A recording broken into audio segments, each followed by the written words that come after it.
Most people read biblical history like things just happen. Creation just happened, the flood just happened, Abraham just happened, Egypt just happened, the Exodus just happened, just one event after another. But Jubilees destroys that kind of reading because Jubilees presents history as measured, not just remembered loosely or randomly, but measured. It places events inside weeks, years, and Jubilee structures. And that means that history isn't being treated like a pile of random stories. It's being treated like covenant time unfolding on a schedule. And that's a huge difference because once history is measured, it means Yahuwah isn't reacting to events as they come. He's governing time itself. The story isn't drifting, it's being moved through a structure. And that's why Jubilees matter so much. It shows that the covenant calendar wasn't just there to tell Israel when to celebrate, it was measuring the framework for history itself.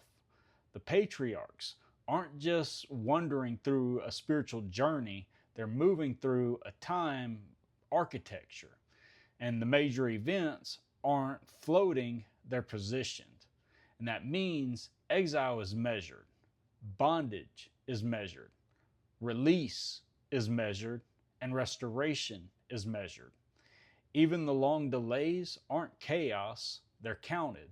And that should hit hard because most people think judgment feels random and restoration feels vague, but Jubilee logic says otherwise. There's audit, there's count, there's release, and their structure or the structure is just built in. And that means when something is lost, scripture doesn't leave it in the category of permanent confusion.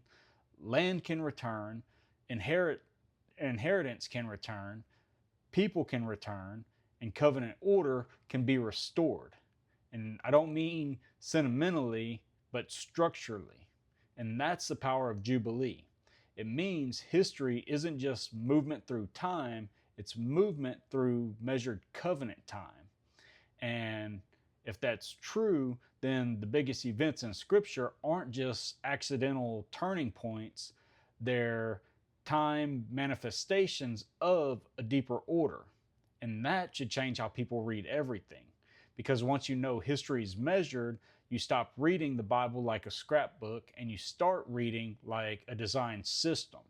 And that means Yahuwah isn't just the master of events, he's the master of the clock those events unfold inside of.